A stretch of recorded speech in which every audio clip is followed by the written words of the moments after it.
Now listen, there aren't many teams in the world, if any, who would leave out a player of Bellingham's calibre. But if he's not going to be a starter for England come the World Cup, then I think there is a big decision to make for Thomas Tuchel. Could he potentially be a negative influence in the dressing room? So all roads now lead to Kevin Muscat. I've heard strong whispers that Rodgers may opt to leave come the summer. He won't be extending his deal at the moment, is the word on the street. Plenty of Premier League jobs potentially becoming available. Nottingham Forest could well be in the hunt for another manager. Could be a vacancy at Selhurst Park. Andoni Iraola, Marco Silva. Hi there, I'm Alex Crook, talkSPORT's Chief Football Correspondent. You are watching the talkSPORT YouTube channel, and we're rounding up all the big headlines from the world of football and looking ahead to a massive weekend in the Premier League. Well, let's start with Rangers, shall we? They've really been the story of the past couple of weeks since deciding to part company with manager Russell Martin after their dismal start to the season. It looked at one stage as if Steven Gerrard would be making an emotional return to Ibrox, but ultimately he decided the timing wasn't right. Then we heard that Danny Rowe, another leading contender, had also pulled out of the race to replace Martin. So all roads now lead to Kevin Muscat, a former Rangers player, a treble winner, no less, during his playing days at Ibrox Park. He's currently in charge of Shanghai Port, and he's currently on course to win the Chinese Super League. That is holding up his move back to Glasgow, but it's my understanding that a long-term contract now has been agreed. It means that Stephen Smith, the under-19 manager, will take the team as they return to Scottish Premier League action against Dundee United this weekend. Rangers fans seem on board with the appointment of Muscat, a bit of a cult hero during his playing days, and his managerial career is very similar to his fellow Australian Ange Postecoglou, who of course had so much success at Celtic. He's won the league as a manager, Muscat, in Japan, in his native Australia, and in China as well. Now, they've still got 4 games left of this title quest, and it's my understanding that Muscat would like to see out that job before taking the reins at Rangers. I know that's divided the opinion of some of the Rangers support base, but I think in many ways it tells you all you need to know about Muscat's character and also how much he values loyalty. I know he thinks it would be a bad look if he walked out on Shanghai Port just as they're on the cusp of securing that Chinese title. So Muscat incoming at Rangers. What about the other side of Glasgow? Fascinating situation involving Brendan Rodgers, of course, in his second spell in charge of Celtic. They're still the favourites to win the league this season, with Rangers well back. That's despite the early season form that Tony Bloom's Hearts have shown. Rodgers' contract in Glasgow expires at the end of the season, and as I've been making inquiries about what could happen at Rangers, I've heard strong whispers that Rodgers may opt to leave come the summer. He won't be extending his deal at the moment, is the word on the street, and that, I think, brings him into play for a possible return to the Premier League. He won the FA Cup when he was at Leicester last time round.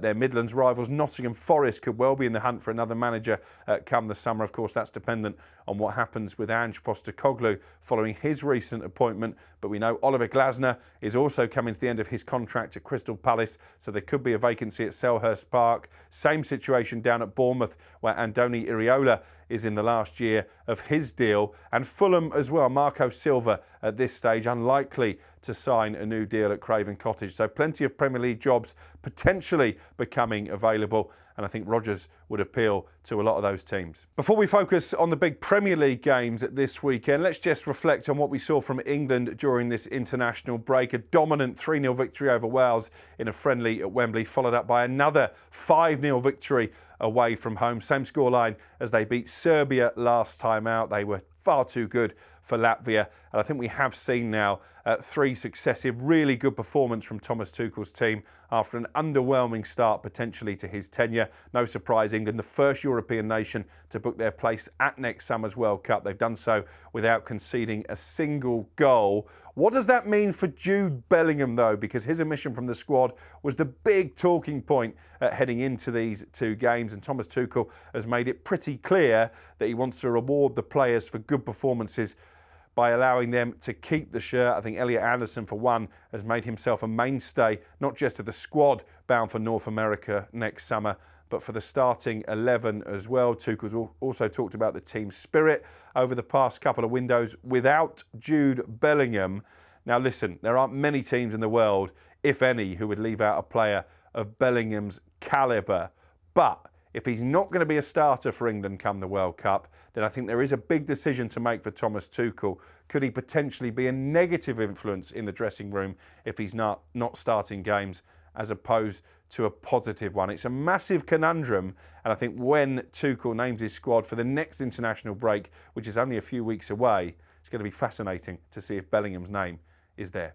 Finally, let's look ahead to some of the big games this weekend. Then pressure firmly on Ange Postecoglou as Nottingham Forest host Chelsea in the 12:30 game on Saturday. That's live and exclusive to national radio on talkSPORT. It's no wins in 7 for Postecoglou. We did wonder if he would even see out this international break, but he is still in situ. However, the vibe is that another defeat, another game without a victory even, could spell the end of his short-lived tenure. Sean Dyche, the former Burnley and Everton manager, obviously much more defensive-minded than Postecoglou, is a genuine contender potentially to come in and steady the ship. So, come Saturday afternoon, could Nottingham Forest be looking for their 3rd manager of the season? Moving on to Sunday, I'll be at Anfield, Liverpool against Manchester United. Maybe not as important as it once was in terms of the title race, but for me, still the biggest game and the most watched in English football. You have to go back to 2016 for the last time Manchester United won at Anfield. That was courtesy of a solitary Wayne Rooney goal in a 1-0 victory. They did draw 2-2 there last season in what I think was probably the most complete performance of Ruben Amorim's tenure. He's coming up to a year in charge at Old Trafford, still hasn't had back-to-back victories. They beat Sunderland, Manchester United at home just before the international break. So it is an opportunity to end that hoodoo, and it would be a real statement if they could get a victory at Anfield. And remember, Liverpool, 3 successive defeats heading into this 2-week break. Is that a good time to go there, or could Manchester United be facing a wounded animal? I think there's pressure on both managers, actually. Arne Slot, after a massive expenditure in the summer to get back on track, and Amorim just to win 2 games in a row. It's not that hard, Ruben. So those are the big talking points on this Friday. Do be sure to join us on the talkSPORT YouTube channel on Monday, when we'll be reflecting on a busy weekend in the Premier League and rounding up more of the big talking points. Don't forget, this video is in association with our own bookies, talkSPORT Bet. So download the app or head to the website talksportbet.com for more information. 18+, T's and C's apply. BeGambleAware.org.